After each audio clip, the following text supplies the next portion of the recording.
WDSU-TV 6 in New Orleans. NewsCenter 6 tonight with Alec Gifford, Nancy Holland, Buddy DiLiberto, and Dan Milham. Good afternoon. Tonight's top news, tonight's only news, the crash of a Pan Am 727, that crash on takeoff from New Orleans Airport this afternoon. The plane lifted off the east-west runway, then plunged into a residential area of Kenner. That crash now being called the second worst single air disaster in American history. It killed at least 145 people on board, 136 of them passengers. Alec Gifford at this time is standing by in the crash site in Kenner, where rescue workers are still searching for the victims that may remain from that crash on the ground. Alec? That's right, Nancy, and we're standing here with Sheriff Harry Lee. We'll be talking with him in just a moment. Here's what's going on back there. I just came back from the scene. Rescue workers are sifting through the wreckage of the homes, and it is total devastation back there. Homes totally wiped out by the jetliner as it came down. We're at a command post about 2 blocks away from the scene of the crash, about a mile east of New Orleans International Airport, where the plane went down about 5 or 6 hours ago. Sheriff Harry Lee is back there directing part of the rescue operation. What's it like, Sheriff Lee?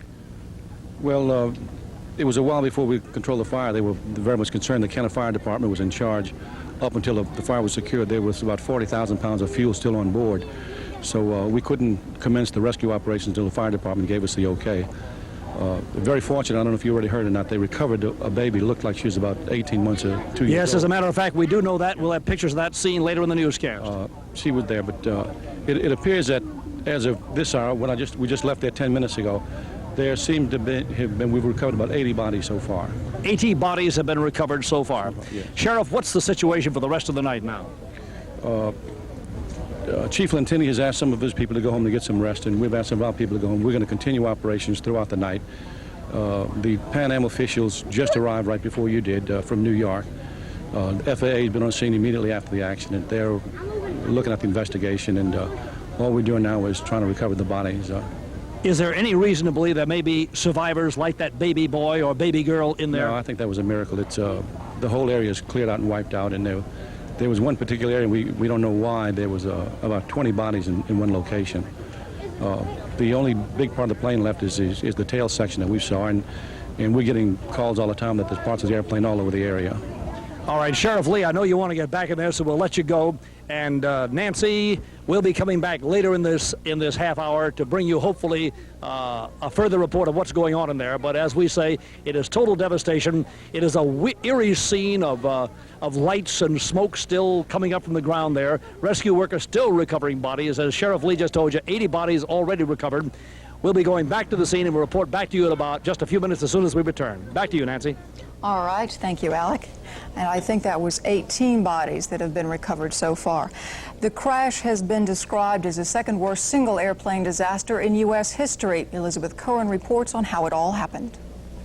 There was virtually no recognizable trace of the airplane from the wreckage. The Boeing 727, just like this one, took off from New Orleans International Airport at 4:09 this afternoon. At 4:11, it went down, cutting a path of destruction through 2 blocks of homes. You wouldn't believe a gas explosion when it wiped out the house over there on 17th and Fairway. The house was completely demolished, and the gas was shooting straight up about 100 feet. Then besides that, I looked over. The fumes from the plane was going up about 300 feet. So all I could think of was get the people out of the houses. So we went from house to house, me and a couple other guys, and we got all the people out. There were many other such heroes in the wake of the crash. 143 people were on board when the plane went down. 14 first-class passengers, 122 coach class, 4 flight service attendants, and 3 in the cockpit. The Pan Am Flight 759 originated in Miami and was ultimately destined for San Diego after a stopover in Las Vegas. The crash site, about 2 miles from the airport near 17th Street, was strewn with rubble, and smoke filled the air because the plane apparently exploded after it went down. The death count continues to rise, but just as officials had given up hope of any survivors in the wreckage, a 16-month-old little girl was found alive. Elizabeth Curran, NewsCenter 6. And And we will have more on that child's condition later in this newscast. Red Cross officials say there will be a moratorium of at least 24 hours on the names of those who died in that crash. Red Cross spokeswoman Pat Jackson says the bodies were badly burned and it will take days for forensic specialists to go through the rubble. Jackson says at this point there is no way to get an accurate body count. A Red Cross official says people checking on survivors can call the New Orleans Red Cross at 586-8191, 586-8191. The Red Cross will take your name and number, and when information can be released, inquiring relatives and friends will be called. After Flight 759 went down, members of the families of those aboard were rushed to a VIP room at the airport, where they have remained with Pan Am officials. Clancy Dubose is at the airport. Clancy? Nancy, the scene here at the airport is one of grim contrasts. In the VIP room, as you mentioned, are relatives of passengers from that Pan Am flight. They are being consoled by clergymen, by Pan Am officials, and even by other families of people on that flight. No reporters, of course, were allowed inside that room. But we talked with several of the families as they were leaving the room. They all seemed to be in the same state of shock, almost as if the full impact of this tragedy had not yet set in. And yet, there was also room for others for joy here at the airport. I spoke with 4 people who thought that one of their relatives was on that flight. In fact, for several hours, they were convinced that he was among those presumed dead at the crash site. Then, just about an hour to an hour and a half ago, their cousin, a doctor here in New Orleans, called from Dallas. He said at the last minute he changed his plans and didn't fly to Las Vegas and flew to Dallas instead. Of course, his phone call brought tremendous joy and relief for that one family.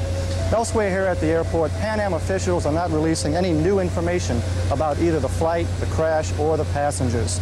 So for now, it's still a matter of waiting and, for many New Orleans families, hoping against hope. Nancy? Thank you very much, Clancy, and we will have more in a moment.